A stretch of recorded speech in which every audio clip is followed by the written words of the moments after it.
Hey everyone, welcome to our channel, and thank you for your support. If there's a favorite novel on the channel and you want the next part, you're just one step away. Become a Patreon member and I can make it depending on your tier. Thank you for your attention. I said there's something fishy going on. Yes, absolutely. Alyssa was still stuck in her anger. Ever since she had an intimate relationship with Su Ming, she has become Su Ming's most staunch supporter. Help me decide on a location for the press conference. I'm going out for a bit. Su Ming suddenly remembered that this press conference seemed to be very lively. And those rows of seemingly majestic combat armor should be worth a lot of money. It seems like I can take advantage of the chaos to make a fortune without any subsequent trouble. This kind of opportunity that is equivalent to giving yourself money is rare. He casually transformed the metal figure into a pair of thin, fingerless boxing gloves. He took the long-lost crimson coat and flew out of the window. Chapter 58: Fishing in Troubled Waters. The Hanmo Expo opened grandly. This is Justin Hammer's highlight moment. He has enough confidence in his Iron Legion. While dancing sexy moves, he also claimed that he wanted to replace Iron Man. He just pointed with both hands, and a large number of steel mechas slowly rose on the stage against the backdrop of majestic background music. The original Iron Man Mark II war machine, which he transformed, also made its debut. It is worth mentioning that after James Rhodes had a fight with Tony, he met Hammer when he returned to the military to upgrade his armor and weapons. Hammer boasted about his weapon system to the skies, and the one that pleased Lieutenant Colonel Rhodes the most was a miniature missile called Ex-Wife. It is said that its power is no less than any large missile. This made Lieutenant Colonel Rhodes regard his ex-wife as the trump card of the war machine and cherish her even more. Just when Hammer was feeling proud, Tony made a stunning appearance wearing the Mark VI suit equipped with a new type of reactor. The handsome landing action caused cheers from the audience. "We're in trouble," ignoring the boiling crowd. Tony warned Rhodes that this was all a conspiracy. "Tony, there are civilians here. I'm here to follow orders. We can talk later if there's anything else." Apparently Rhodes misunderstood Tony's intention. "For the next 5 minutes you have to believe me. Everyone here is in danger." Tony waved to the audience and seriously reminded Lieutenant Colonel Rhodes. But Rod didn't believe Tony's words at all. "I trusted you. And ended up getting beaten up in your house, remember?"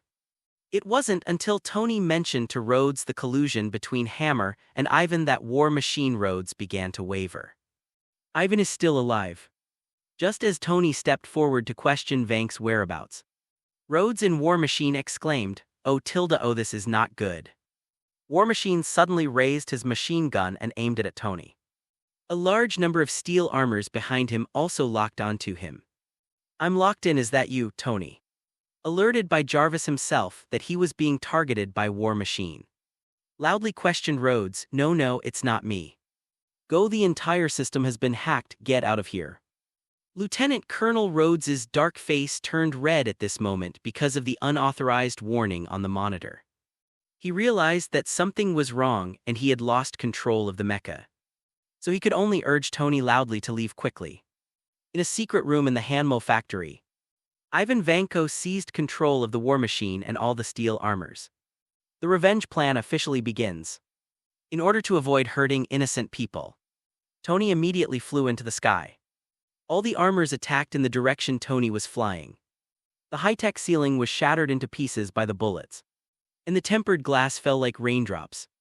This scene caused panic among people. The audience below screamed and ran for their lives, and the scene fell into chaos. Some of the armors took off on the spot and chased Tony. Seeing that Tony was not easy to deal with, the remaining armors walked straight into the crowd and began to indiscriminately attack civilians. At this time, the armor aimed at the Iron Man mask on a little boy's head and was about to launch an attack. The little boy fearlessly raised his right hand to face the tall enemy, as if he were Iron Man who could kill the enemy with one shot. At this moment, Tony arrived in time and saved the child from danger with a palm laser cannon. "Well done, kid." Black Widow Natasha Romanoff, who was always in the audience with Ms. Pepper, couldn't help but take action. He ran to the stage immediately and angrily pressed Han Mo on the table to force him to tell him Ivan's location. After getting the exact location, Tony's bodyguard Happy took Black Widow to the hammer factory quickly. Black Widow took off her coat and put on combat uniform in the car. The white scenery made Happy want to put his head directly into the rearview mirror. The vehicle suddenly shook. It's too white, I can't see clearly. I don't know if Happy didn't see the road clearly or what. Regardless of the fact that Happy only managed to knock down one enemy despite using all his strength. Black Widow had already dealt with all the guards in the corridor. Su Ming flew over the expo just in time to catch Tony taking off to divert enemy fire. Just in time. Su Ming quickly observed the battlefield and found that the combat mechas on the stage had taken off one after another to chase Tony, while the rest walked out of the venue and launched indiscriminate attacks on nearby buildings. The successful people, both men and women, who had just been watching the expo, now hated the design of their dresses. Damn it. This is totally unsuitable for escaping. When they ran past an electrical box, they despairingly discovered a rocket rapidly shooting towards them.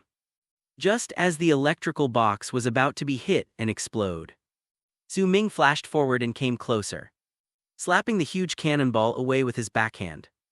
Boom, the shell exploded not far away. Su Ming's crimson figure was framed with a bright golden edge. The man who was rescued behind Su Ming was surprised to find out, "You are also wearing a suit. How come you are so outstanding?" Until a certain lady recognized Su Ming and screamed excitedly, "Ah, it's the Crimson Silver Duke, tilde." Only then did people see the luster of the metal mask on Su Ming's face. "I suggest taking off your high heels before running." Looking at the excited ladies, Su Ming left a word and rushed towards the armor, firing the artillery. Waving his hand, exchange successful. Plus $1,200 million, account balance, $51,510 million. Without waiting for the system to prompt the valuation, Su Ming turned the armor in front of him into dust and earned $1,200 million US. Okay, tilde. After successfully exchanging a battle armor for account balance, Su Ming felt the long-lost pleasure of plundering the battlefield. Continue. Looking at the war weapons developed by Han Mo Group in front of him, Su Ming seemed to see piles of banknotes waving at him. It instantly turned into a second-hand armor recycling station, flashing inside and outside the venue, one after another. The battle armors transformed into data streams and entered Su Ming's pocket. When Black Widow and Happy stormed into the control room where Ivan issued control orders, it was already deserted. Only one computer monitor still had the interface for controlling mechas and war machines. As a senior agent, Black Widow quickly made the right judgment when she found that the first target of the mission was lost. That was to release control of Lieutenant Colonel Rhodes' war machine. Look at another part of the battlefield. As Tony flew out of the venue, he vaguely saw a red figure in the air. After Jarvis enlarged the image, Tony recognized Su Ming. Silver Jew, why is he here? But at this moment, pursuers came from behind, led by his good brother, Lieutenant Colonel Rod. Tony didn't have time to think about why Su Ming was here. After casually rescuing a few civilians from danger, he increased his speed and flew away, but after all, it was the Mark II mecha built by Tony himself, and its maneuverability was no less than the Mark VI he was wearing at the moment. War Machine bit Tony tightly, and the machine gun on his body fired large-caliber bullets indiscriminately, until Tony filtered out the blindly pursuing hammer mech through a giant sculpture. And only War Machine was left following Tony in the air, until they flew into an ecological park. War Machine's bullets hit Tana, breaking his flying balance, and the two mechas rolled and landed in a stream. Just as Tony was struggling to pry away the Gatling gun that War Machine was bombarding him in the face, Black Widow finally remotely rebooted War Machine systems. Black Widow shared the results with Tony remotely. The new reactor is pretty cool. The data shows a significant increase in energy output, and vital signs are stable. And Tony already knew her identity. Thank you, Agent Natasha, yes. I won't die for the time being, thank you tilde ms. Pepper was furious when she heard the conversation between the two. What do you mean you can't die? Do you mean you were almost dead? Just as Tony was trying hard to divert Ms. Pepper's attention, Black Widow saw more mechas flying towards Tony from the monitor. Chapter 59, The Disappearing Drone. I'm angry. Once we've dealt with these robots, I'll formally apologize to you. We can go to Venice. Come on. Regardless of whether Tony succeeded in coaxing the angry Pepper Potts, he did try anyway, after knocking on War Machine's helmet. The screen in front of Rhodes lit up again. Wake up, man. I need you. Rhodes realized that more enemies were coming, and he could not lie there any longer. Having just been forced to chase Tony made Rhodes feel what it meant to be helpless. With the helmet on, Rhodes thought he was like a clown before. Tony came to warn him, but he didn't believe him at first.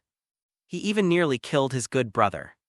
If Tony knew what Rhodes was thinking at the moment, he would definitely scoff, "Kill me, what do you think?" Rhodes suddenly felt ashamed to wear Tony's armor and couldn't help but say, "Oh man, I think you can take the mecha back."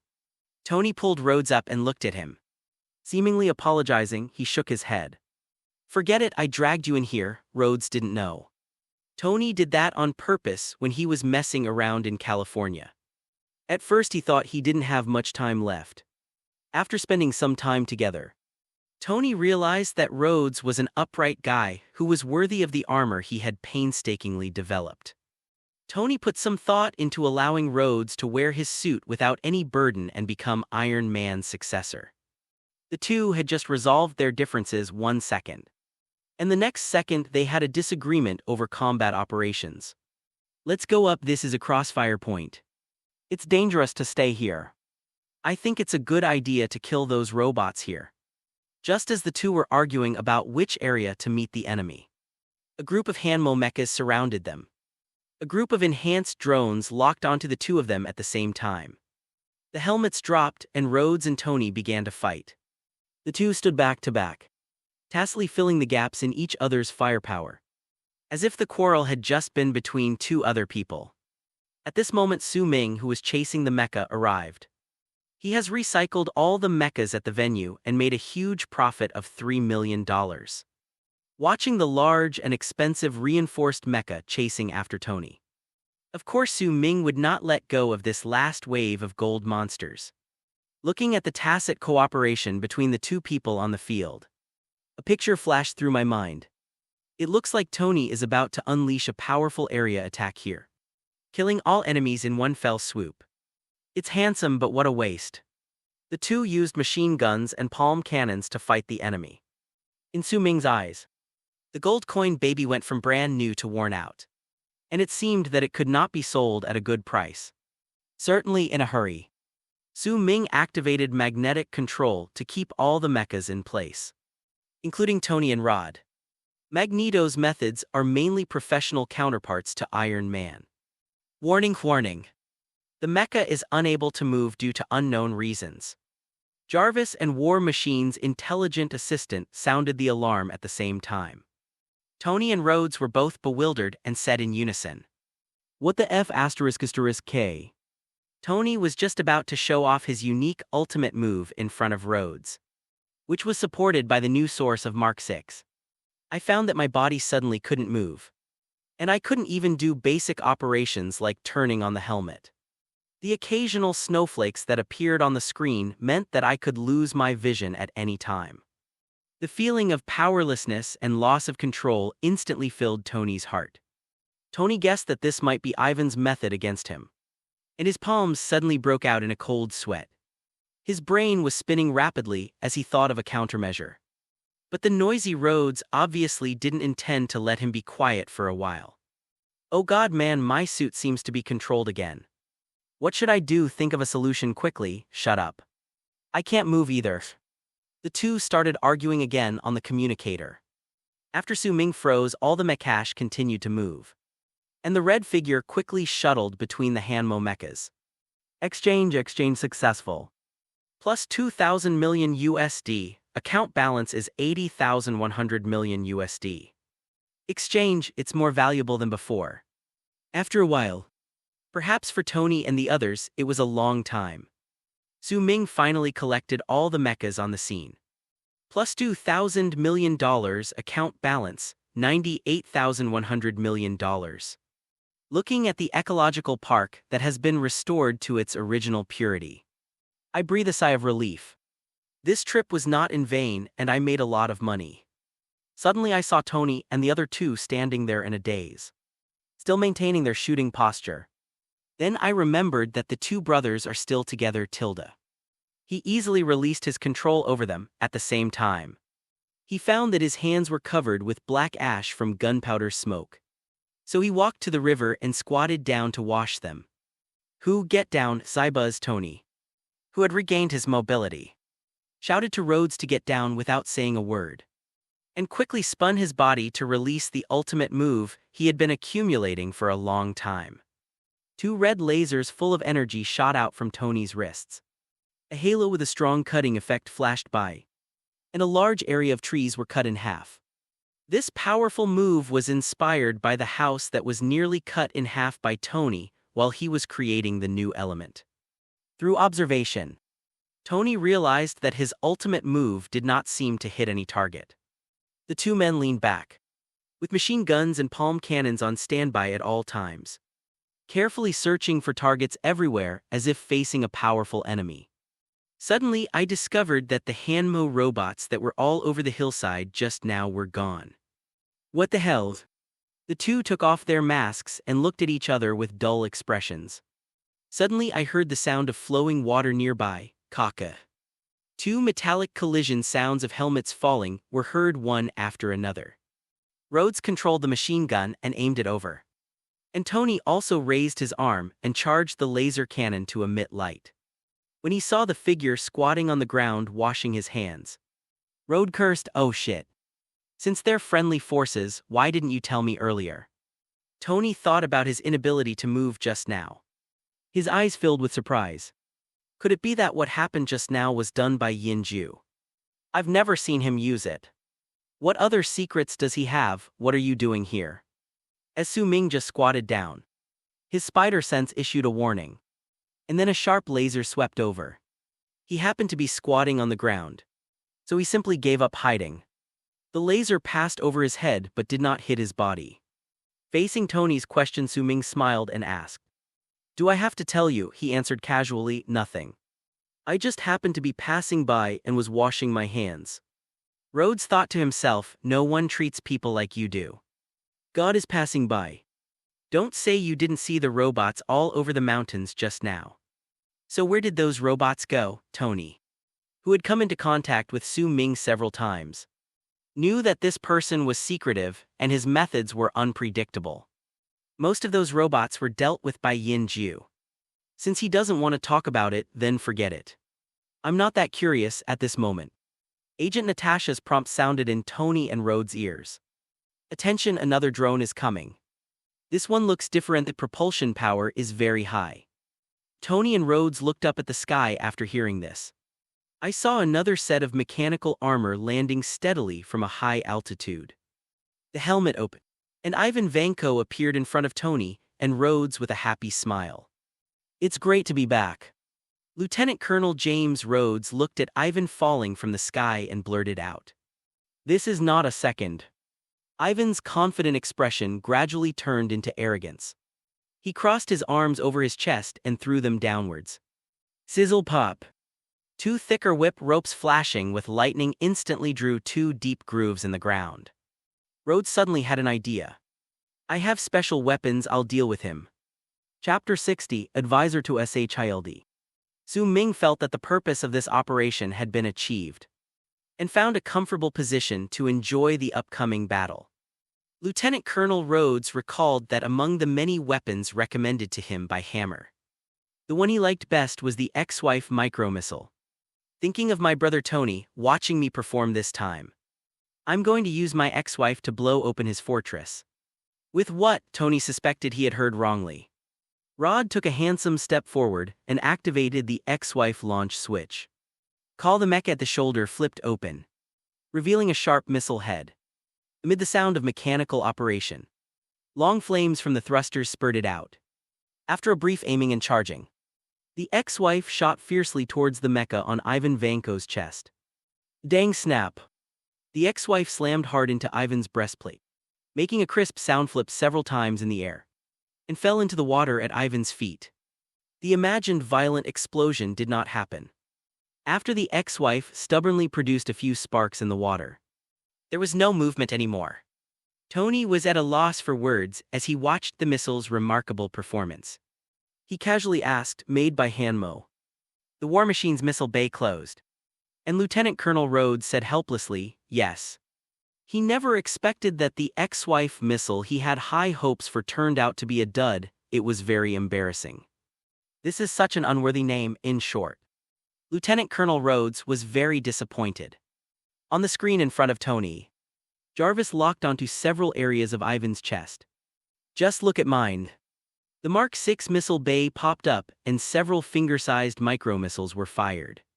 Seeing this, Ivan closed his helmet and allowed the attack to explode on his chest and helmet, remaining unharmed. It was just a little louder than the ex-wife incident, but it still broke the news after all. He swung his arm and the whip with full electric effect lashed towards the two of them with thunderous force. Swish bang, Tony and Rhodes dodged this unusual move.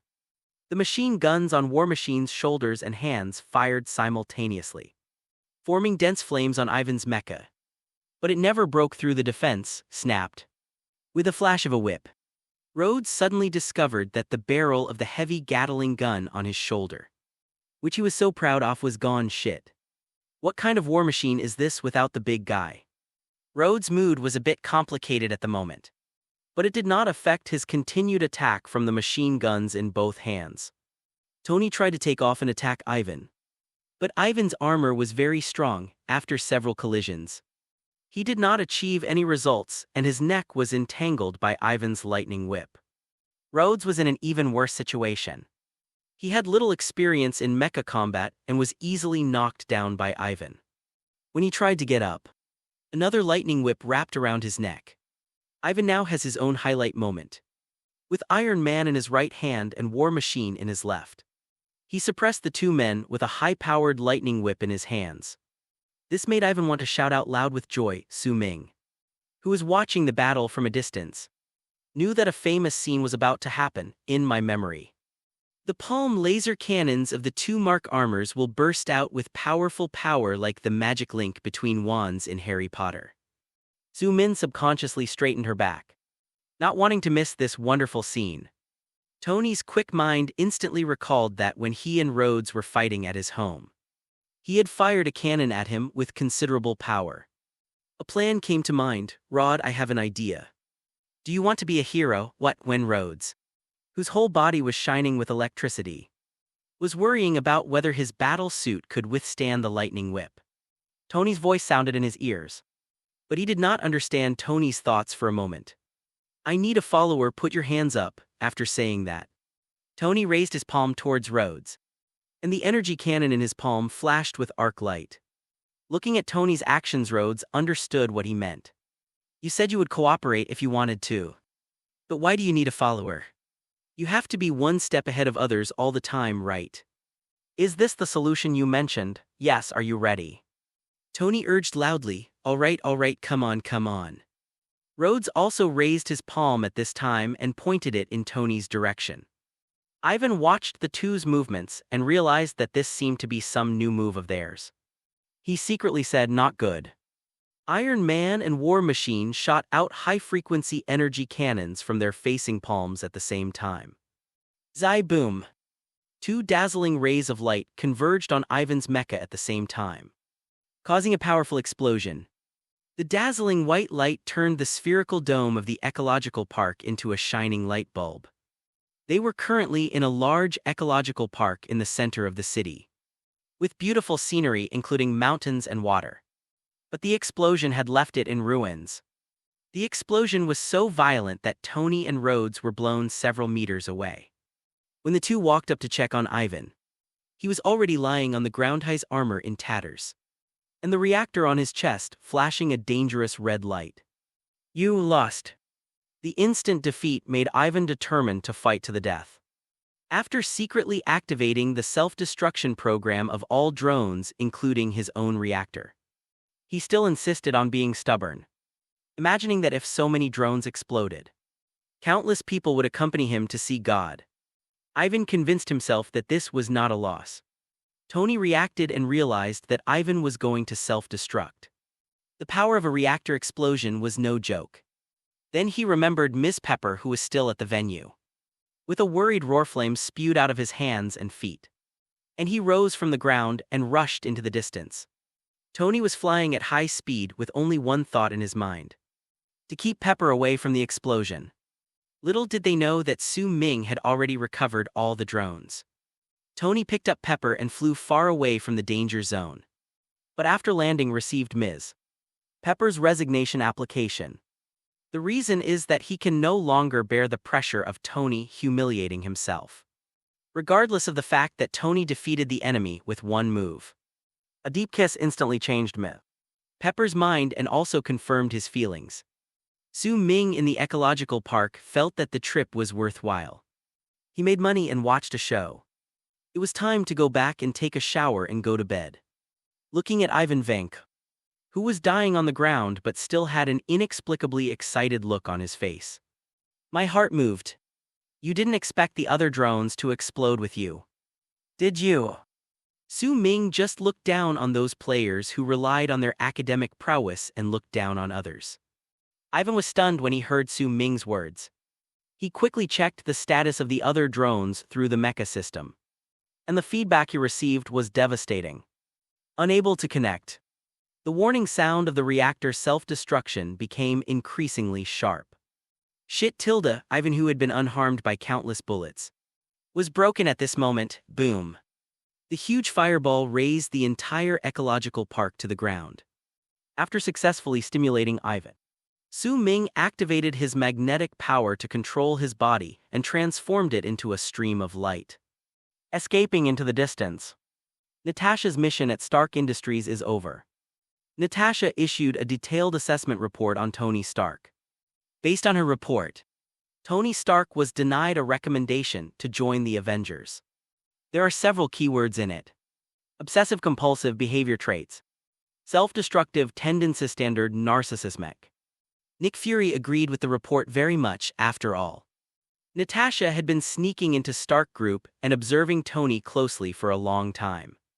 Her evaluation of Tony was quite pertinent. Especially the sentence, a typical narcissist. I thought S.H.I.E.L.D. would keep chasing me and asking me to join the Avengers project like before. Unexpectedly, Natasha's assessment report directly caused S.H.I.E.L.D. to change its opinion of itself. Tony was a little confused. This doesn't make sense. How can you acknowledge me and not acknowledge me at the same time? But the shortcomings of his tsundere personality were exposed at this moment. And Tony began to defend himself. Nick Fury finally informed Tony with regret, for now. We believe your role will be limited to an advisory role. Chapter 61, Exchange Rules. In the dry desert of New Mexico, an off-road vehicle kicked up a long cloud of dust. Agent Phil Coulson is confused about why he was suddenly transferred to New Mexico. I recall Director Fury's mysterious look when he left. You'll know when you get there. Coulson became more and more curious. The vehicle stopped and Agent Coulson looked around. A huge circular pit appeared before our eyes. Like a meteorite crater, Agent Coulson, who was extremely curious, walked to the center of the crater and found an ancient-looking hammer placed there. According to the staff report, a few days ago, this hammer fell from the sky and created a huge crater. The most amazing thing is that no one can move this hammer at all, not even construction machinery. This magical phenomenon alarmed the agents of S.H.I.E.L.D., who immediately reported the situation to the director and drove away the people who were trying to hold a strongman competition with the hammer. Coulson, who didn't believe in evil, gathered people, towed a rope to the hammer handle, and fixed the other end to a large displacement truck tow hook. As the vehicle accelerated, the thick rope straightened instantly, but the hammer remained motionless. The wheels rubbed against the ground, raising a large amount of dust. When the truck stepped on the accelerator and tried to continue pulling, An unexpected scene appeared. The truck's tipping bucket was pulled away from the truck body by the rope and fell to the ground. This was an eye-opener for Agent Coulson. No matter how heavy this hammer is, it can't be so heavy that it can't be moved even by a car. Then I thought of Su Ming. Mystery and Jew seems to be very strong. Find an opportunity to call him over and let him try to see if he can lift the hammer. Or maybe he knows this thing. Agent Coulson immediately ordered the surrounding area to be blocked off and focused on studying the hammer. Su Ming has been a bit idle recently. After making a fortune at the Hanmo Expo, I haven't encountered any money-making opportunities yet. Although Alyssa updated the information of the underground exchange for him every day, there was never a price that interested him. If Su Ming wants to earn more dollars, the ordinary way of making money is far from enough to satisfy him. Su Ming once boldly envisioned exchanging his skills for someone with hypnosis-like abilities to control the entire U.S. dollar printing system. Just print money, not too much. Just print 1 trillion first, anyway. These dollars flowing into one's own account will not have any impact on the financial economy. When he jokingly proposed this idea to Alyssa slowly shook her head. She pulled out her computer and pulled up the annual report of the United States Bureau of Engraving and Printing. The report shows that the United States prints 50 billion banknotes a year, based on 250 working days a year. The average daily printing volume is 1,200 million to 2,000 million sheets. Even if all the notes printed were of the largest denomination, $101 trillion would be 100 billion notes. Based on the maximum printing quantity, it would take 500 days or 1 year and 5 months to print 10 billion $100 bills. Alyssa's simple calculations made Su Ming say that he had broadened his horizons. He immediately gave up the idea, regardless of how difficult it would be to implement, even if he printed money directly in his own backyard. 20 billion a day. The raw materials for printing US dollars would not be in sufficient supply. What's more, even one move would affect the entire body. He might be targeted as soon as he started printing. And then a shocking case would occur. If cash doesn't work, what about digital currency? With some back-office manipulation at the bank, it seems possible to transfer 10 or 8 billion to myself. When Su Ming proposed this new idea, he felt uncomfortable when he was looked at by Alyssa with a strange look. Alyssa didn't understand why a boss with such incredible earning power would have such wild ideas. They were unrealistic. Patiently explained that the field of digital currency is more complicated. Theoretically, it is possible to transfer assets temporarily through technical means, but the probability of being discovered is extremely high. The synergy of bank risk control, blockchain tracking, and international websites makes this operation almost impossible. And the consequences are serious. It's another shocking case. Although Su Ming is not afraid of standing against the country with his current abilities, he still wants to live a peaceful life. The adventure you choose is called exploration, and passively taking adventures every day is just miserable. Looking back, Su Ming found that he was really a mess in some aspects. Even when exchanging talents from the system, I just look at what I think is good and buy it if I can afford it, without considering the cost-effectiveness at all. I still have the bad habit of writing down answers without reading the questions during school exams. Su Ming's thoughts gradually drifted away. The account that Alyssa helped him calculate made Su Ming realize his own problem.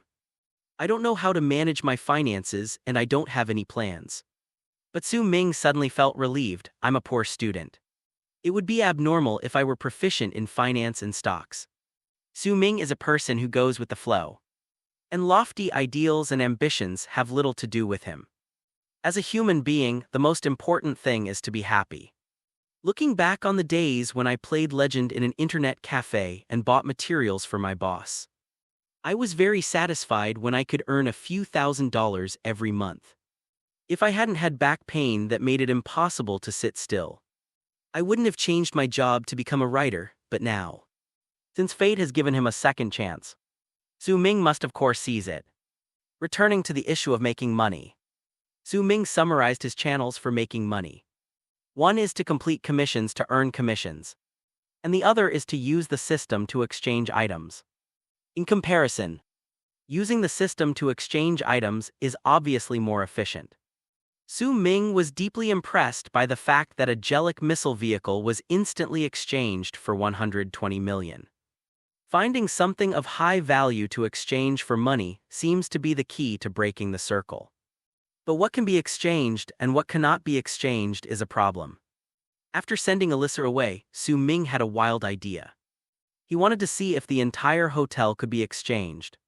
He then put his hand on the floor of the hotel. Valuation: high-end cashmere carpet, estimated at $2.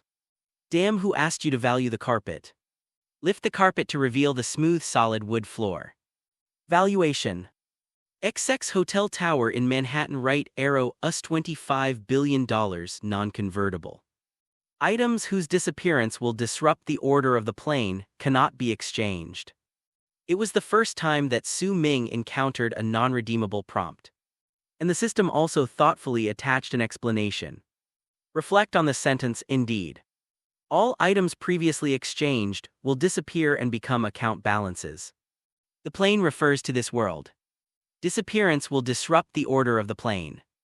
In other words, if the hotel building is exchanged, the building will disappear. But the disappeared building will disrupt the order of this world. Of course, there are so many people in the building. If the building suddenly disappeared, guests in hundreds of rooms would fall to the ground from different heights and die. This scene is too exaggerated, even Inception wouldn't dare to shoot it like this. No wonder it can't be exchanged. Su Ming began to understand the meaning of this non-exchangeable. But from another perspective, can we understand it this way? Items that have little relevance to the plane order level can be exchanged. How about trying an empty building? With this question in mind, Su Ming found an unfinished building after dark. Looking at the building without even a window, Su Ming whispered, valuation: Pacific Park unfinished building, right arrow, estimated value, US $8,000 million, non-convertible. This Su Ming was a little puzzled. This unfinished building was located in a remote area and no one lived in it. Why couldn't it be exchanged? Su Ming, who didn't believe in evil, walked aimlessly on the street, evaluating the buildings around him as he walked. Unconsciously, they arrived at Times Square. Looking at the giant billboard of world civilization among the crowd, Su Ming curiously started to speculate. One Times Square, right arrow, US $5 million, non-convertible. Undoubtedly, the system still shows that it cannot be redeemed. What Su Ming didn't know was that those unfinished buildings were actually related to more people. Not only is there government intervention, but there are also multiple debt disputes and lawsuits, some of which involve the livelihoods of many people. Of course, he cannot redeem it. Finally, Su Ming shook his head helplessly. Let's find a way to exchange them for war weapons or other valuable things. It doesn't matter if you have more or less of that thing. It's still valuable. If I'm lucky enough to find a nuclear bomb, a hydrogen bomb, an atomic bomb. At this moment, a sudden change occurred. Chapter 62, Mad Max. Max Dillon is an ordinary electrical engineer who works at Osborne Group, responsible for maintaining circuit systems. He is introverted and has low self-esteem. He has long been ignored and even ridiculed by his colleagues.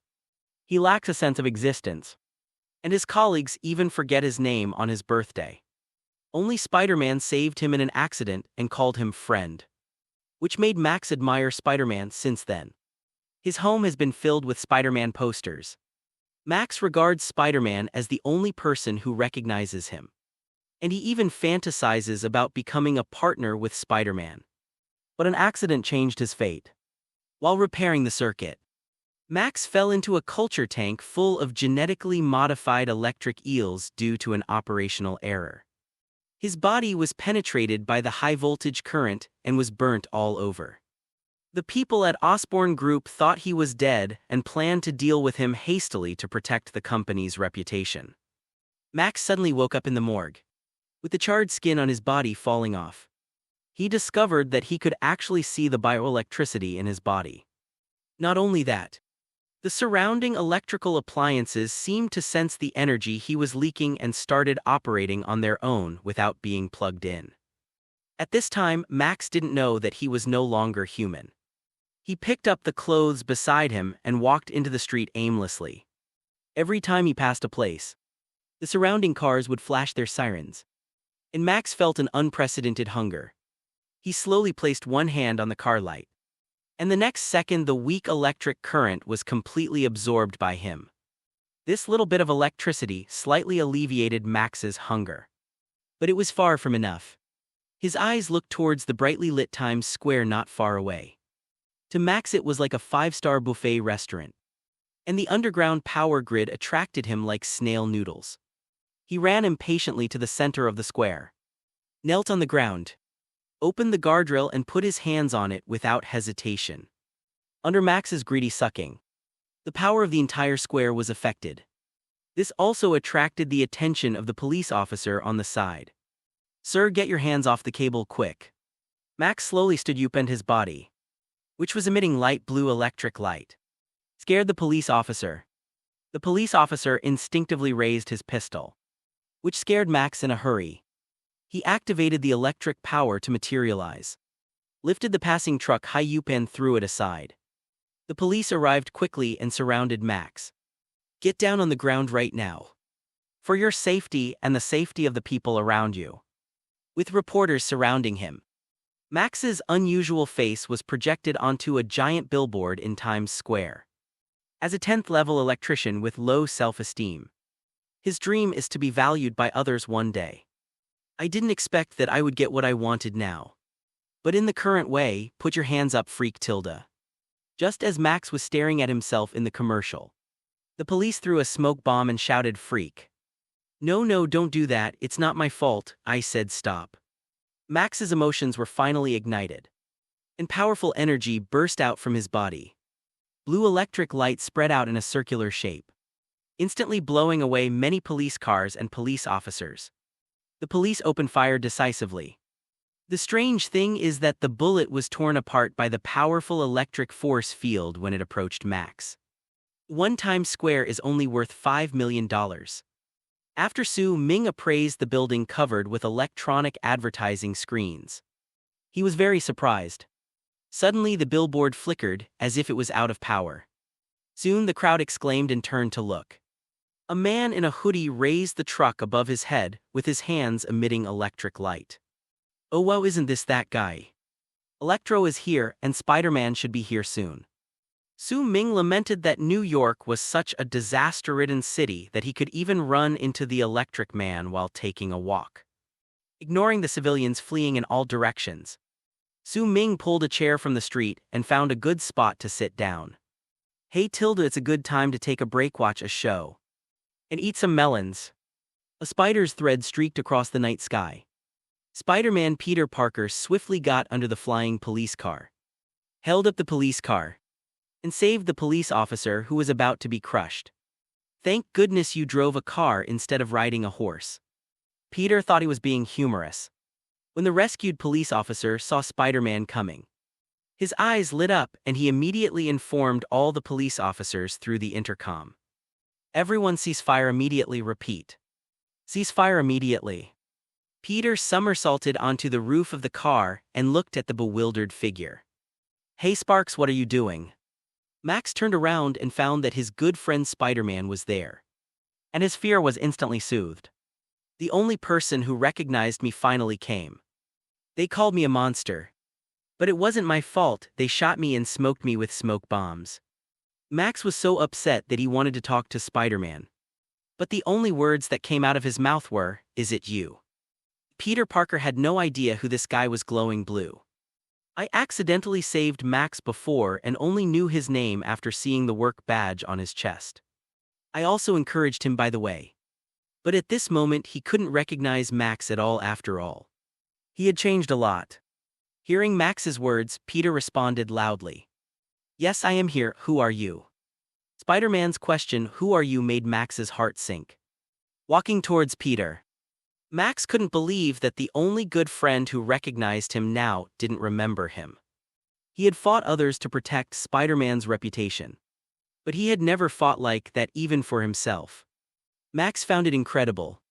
He could tolerate the grievances inflicted by others. But Spider-Man's forgetfulness almost made him unable to suppress his instinctive anger. A flash of lightning flashed from the tip of his toes, traveling along the ground and spreading far, almost affecting the people on the steps. "Don't you remember me?" Peter Parker felt like he had missed something, but couldn't remember it for a moment. So he subconsciously asked, "Should I remember? I was walking down the street and a car nearly hit me. And you took me away, you saved me, you said you needed me." Max reminded Spider-Man of their past, and how much he hoped Spider-Man could recognize him at a glance. The one holding the blue drawing. Peter finally remembered the person he had saved before.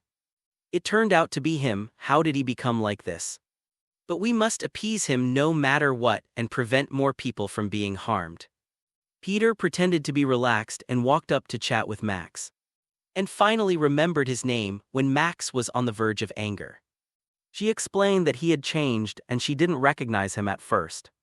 This statement was approved by Max. After a brief communication, Max asked the officers not to shoot him. "Hey guys, this is my buddy Max, told you not to shoot him." Peter's actions won Max's trust.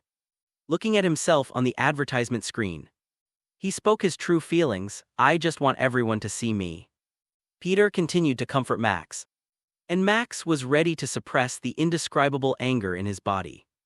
Just when the two were about to move to another place to have a good chat, Max stepped on a piece of metal, and the huge energy in his body burst out with a flash of lightning. This alarmed the sniper who had been aiming at him for a long time. Oh, the bullet shattered in front of Max. Max could no longer suppress the anger in his heart, and he swung out a bolt of lightning, which collapsed the roof of the building where the sniper was. Peter immediately fired spider silk and pulled back Max's hand. But a strong electric current passed through the silk, knocking Peter away and destroying the silk device on his wrist. Even so, Peter saved a police officer in time. This scene made the people in the audience cheer. "Spider-Man, Spider-Man."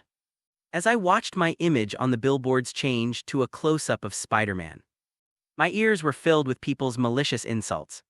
Max realizes that he has been deceived by Spider-Man, who only wants to step on him to gain more support from the people.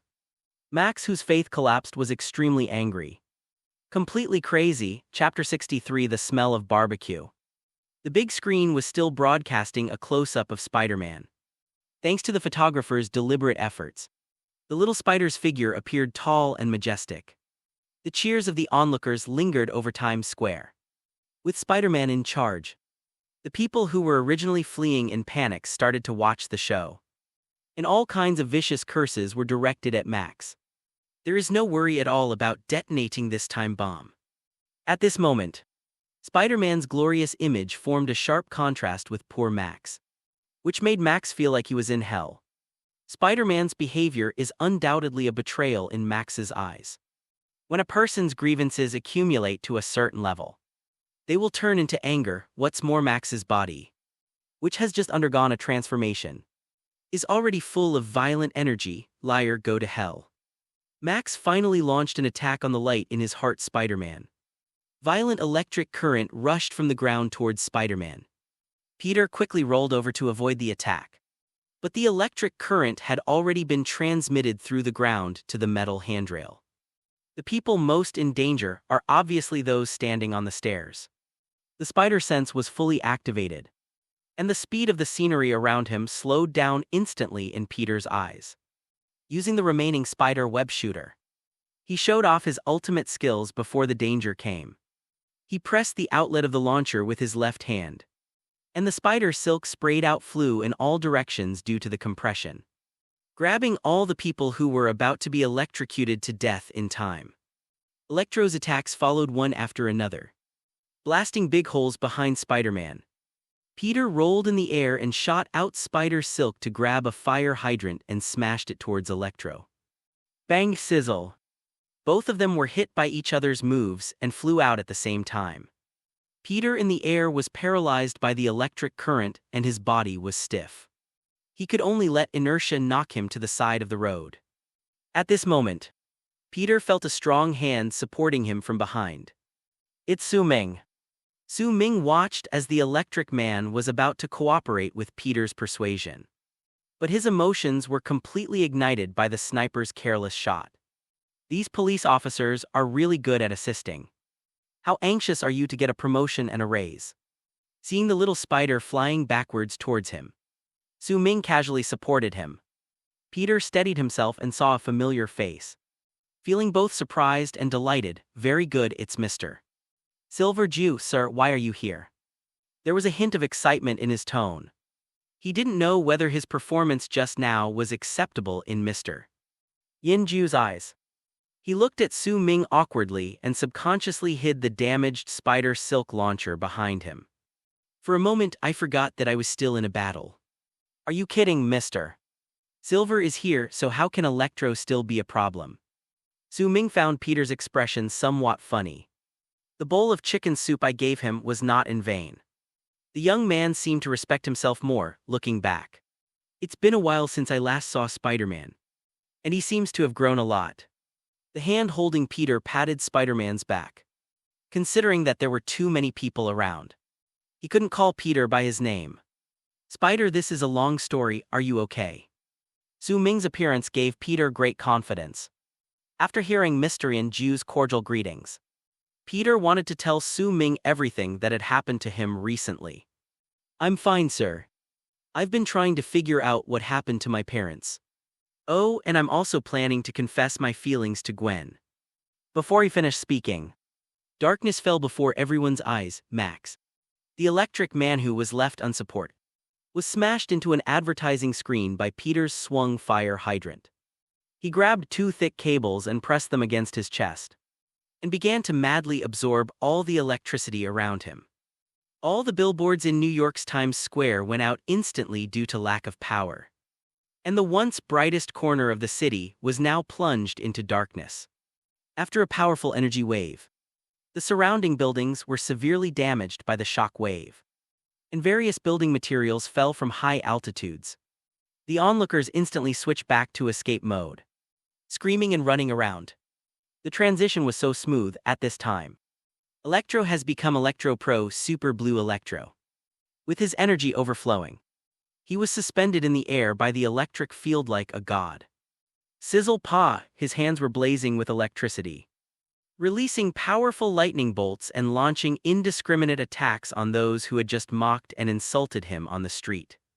Peter's words were interrupted by a sudden change. Looking at the figure standing in the air, Spider-Man quickly thought about how to deal with him. At this time, a giant umbrella was floating above Su Ming's head. Realizing that the huge advertising stand was falling towards him due to the energy wave, Su Ming activated magnetic control and Be the Way, molded the advertising stand into a large umbrella. For no other reason, the fire hydrant that Peter had just broken was now gushing out a column of water several meters high, almost soaking Su Ming, while stopping the objects thrown from high altitude. It also blocks this wave of artificial rainfall. Peter had never seen such a method before. Looking at the giant metal umbrella that also covered him, the little spider was stunned. Oh my god, Mr. Silver Jew, so strong. Su Ming saw that the electric people on the other side of the street were starting to act like barbecue. But Peter was still staring at his umbrella. He nudged Spider-Man with his elbow. Do you smell anything? Peter returned from his dream, and upon hearing Su Ming's words looked bewildered.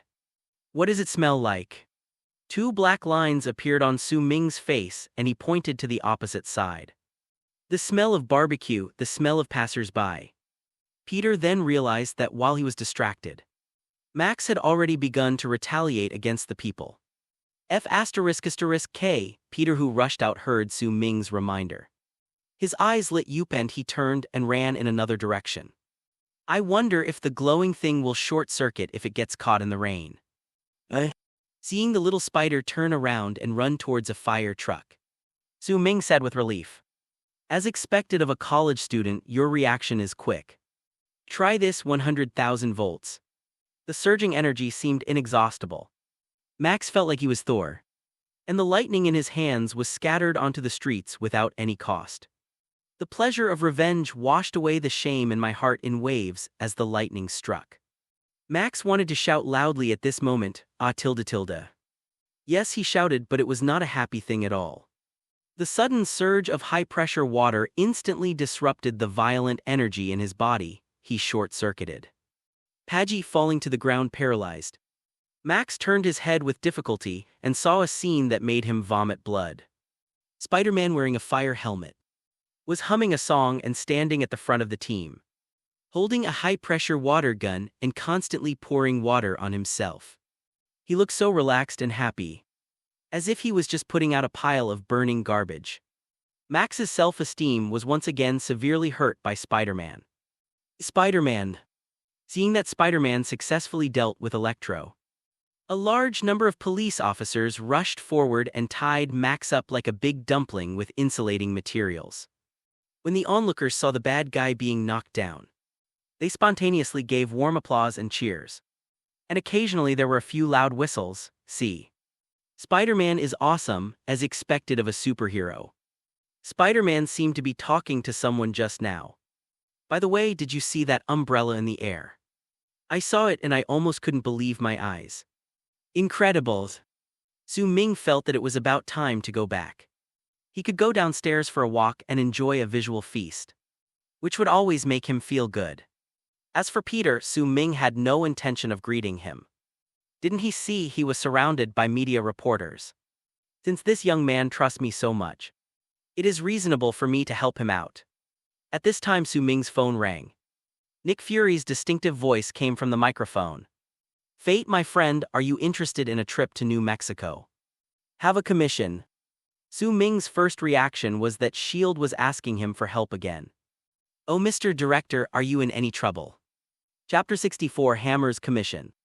Agent Phil Coulson's work has reached a bottleneck. Since discovering the mysterious hammer in New Mexico, he has mobilized many experts in information collection to try to investigate the origins of the hammer. But after a period of effort, there was no progress. This gave Agent Coulson a headache. Just at this time, he received another task. Ensure through legal means that the U.S. government abandons recommending Abomination to join the Avengers. This proposal was strongly promoted by General Ross, in order to cover up the negative impact caused by his pursuit of Hulk. He said that Bronski's accidental transformation into Abomination was the result of his work. And then he exaggerated the report and gave it to the top government officials. Such an outstanding warrior should have a better arrangement. General Ross's actions led the top U.S. government officials to consider incorporating Abomination into the Avengers team, and entrusted General Ross with the task. After internal assessment, S.H.I.E.L.D. believes that Abomination is too dangerous and uncontrollable. At the same time, he is unwilling to accept the government's arbitrary interference in the Avengers' plan. But that was the government's intention after all. Due to its position, S.H.I.E.L.D. could not object and could only hand over this difficult task to Agent Coulson. How could they have thought of letting someone as dangerous as the Abomination join the Avengers? Hulk is 100 times stronger than him. After all, every action of Hulk is out of protection. Coulson realized from Director Fury's words that if he found a nasty guy to connect with General Ross, there would be a high possibility that the matter would be ruined. An arrogant figure appeared in Coulson's mind, thinking about how I was so kind to say goodbye to him before leaving. He was so angry. No one is more suitable for this task than him. That's right, the person Coulson thought of was Tony Stark. The result was that Tony, the new S.H.I.E.L.D. consultant, had an informal meeting with General Ross in a bar. The conversation began in a harmonious environment and ended successfully with General Ross smashing the wine glass in his hand. Tony said happily afterwards, "What a lovely old man. Next time something like this happens, remember to call me." Obviously, it was not difficult for Tony to deal with the stubborn old man Ross. General Ross was successfully provoked by the arrogant Tony and withdrew the proposal. The Abomination was thus excluded from the Avengers list. The solution to this problem inspired Coulson's work on the hammer. Why not seek external help?